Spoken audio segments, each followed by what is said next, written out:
Hi, we're here with my husband, Winston Kent Redmond, and we're going to talk a little bit about his life. And I'm Rachel Redmond, the wifey.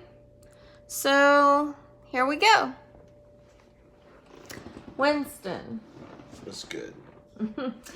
at what age did you discover rap music? Rap music. The age that I discovered rap music, I want to say, 5 years old.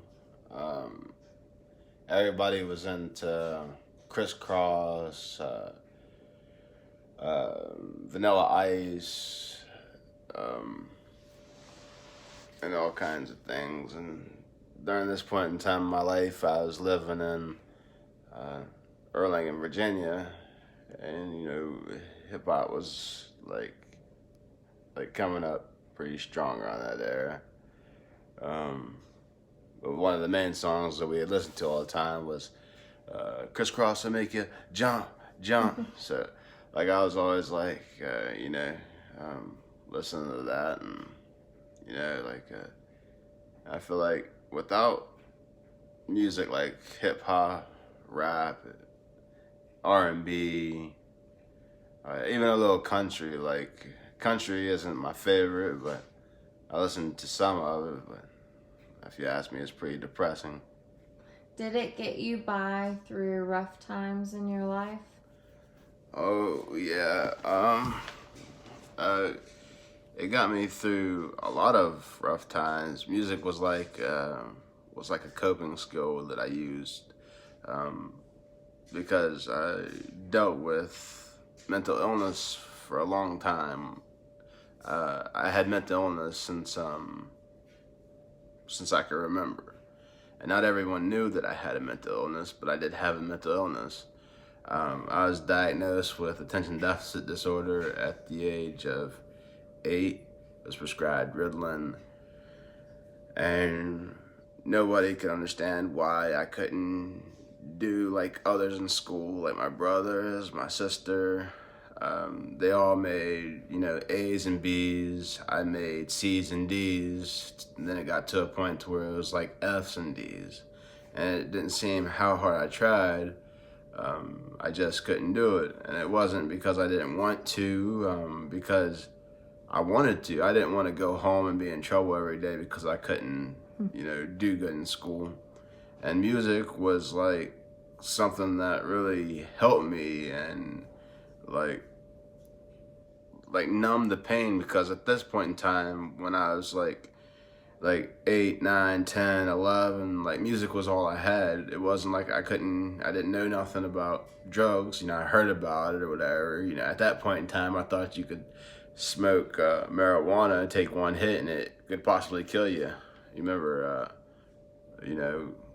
what was it, Gruff the dog or whatever, McGruff, one of those dogs or whatever, the Dare program. He had me thinking that, I take one hit of a joint, I'm gonna die.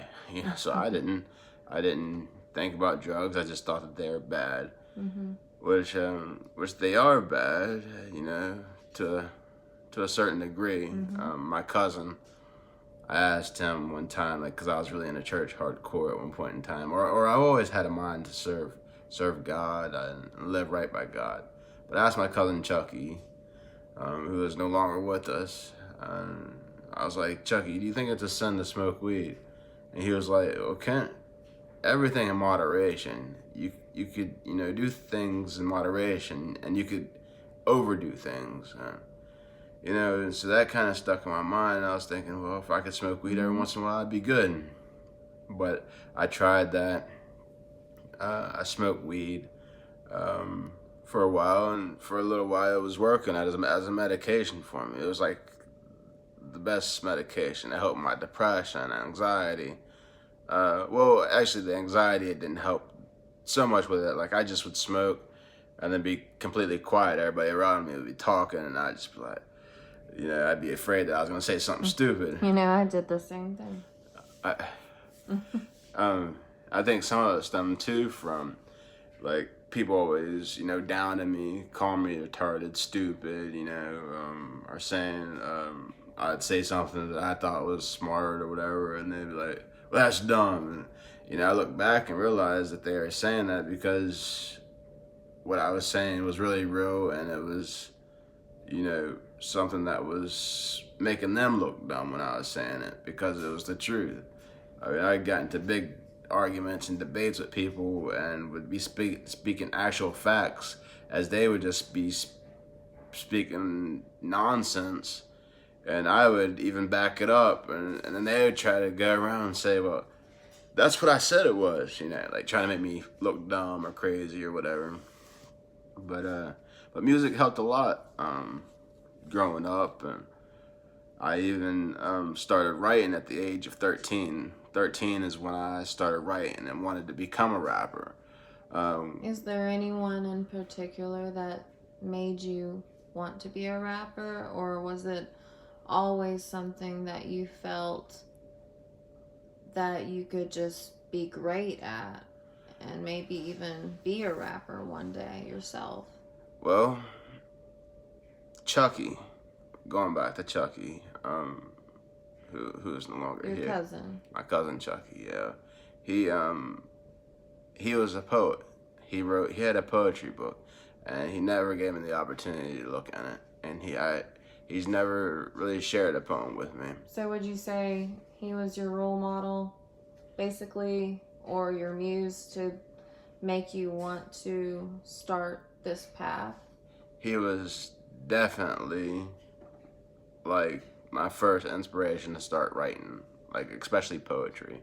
Like he wasn't so big of an influence with the rapping.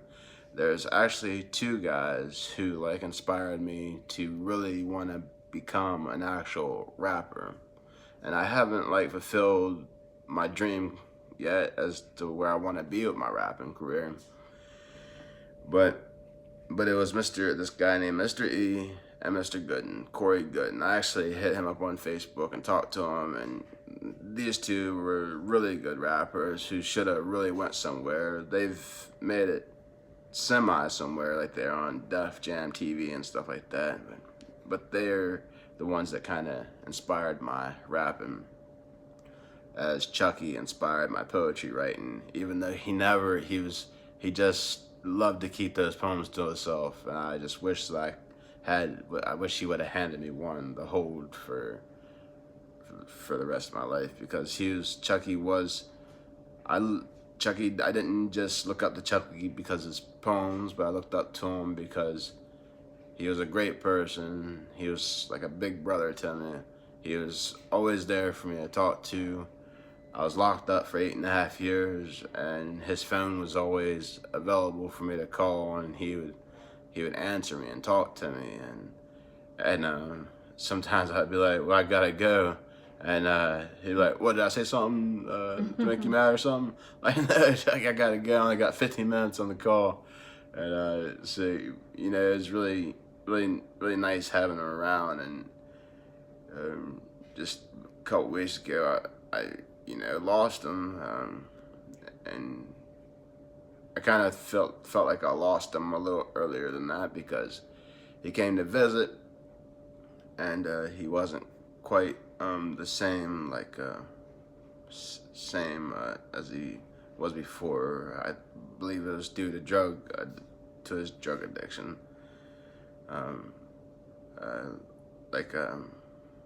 But I developed a drug addiction, and it wasn't, Did rap help with that? Your drug addiction? Rap did not influence me to want to use. Did it help you not want to use?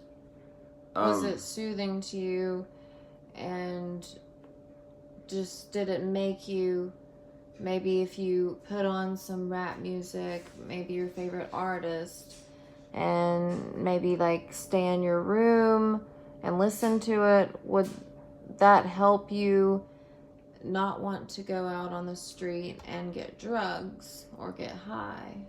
Music at one point was definitely a major, huge stimulant for me. it was my drug. It was like the drug that I would run to.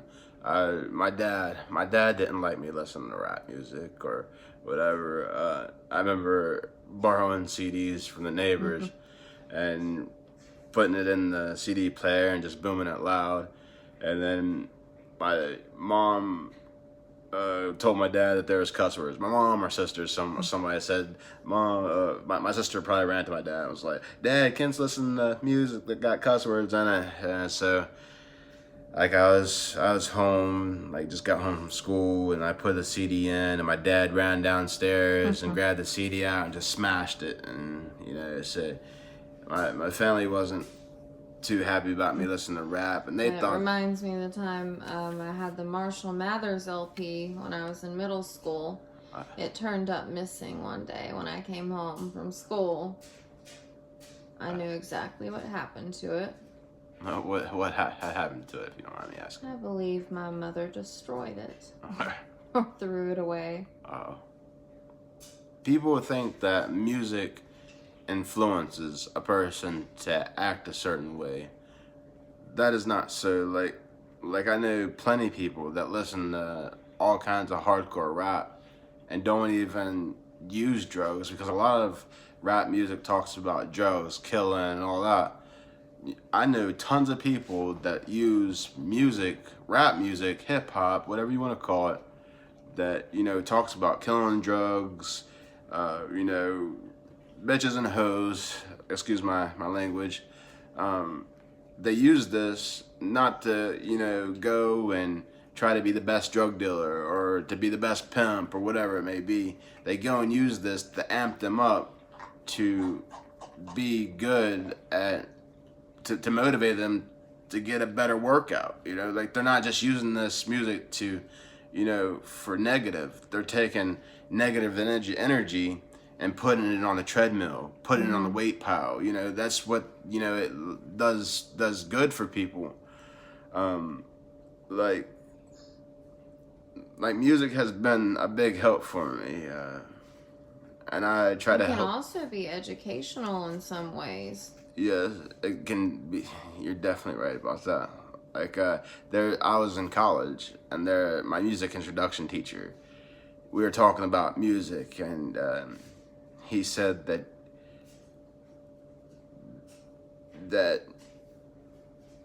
rap music, for somebody to make rap music, they have to be less sophisticated than somebody that makes country music or makes pop music or whatever they may be making.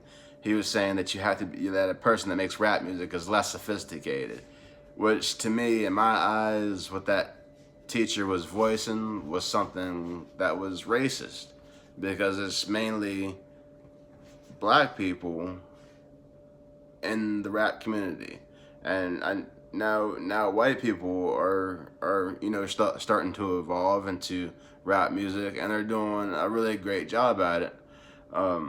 But being a good rapper takes a lot of skill. It would have to. And you have to be sophisticated. Like, you can't be non-sophisticated to make a good rap album. Like there's some rappers out there that will make a non-sophisticated album that sells, and that's because people think it's cool for people to be like mumble rappers. Yes, exactly. Mumble rappers. People are starting to go into something that is just full of stupidity. What are some of your least favorite rappers and why? Wait, let me go back to the non-sophisticated stuff about what this teacher was saying. His name was Dr. Hawkins. May he rest in peace. I would agree with him if he was to say that you don't have to be sophisticated to be a mumble rapper. I will agree with him with that. But with all these lyrical rappers that are out here, they're doing a great job, and they're very intelligent. and They are. and they're putting a lot of intelligence into their rap music. And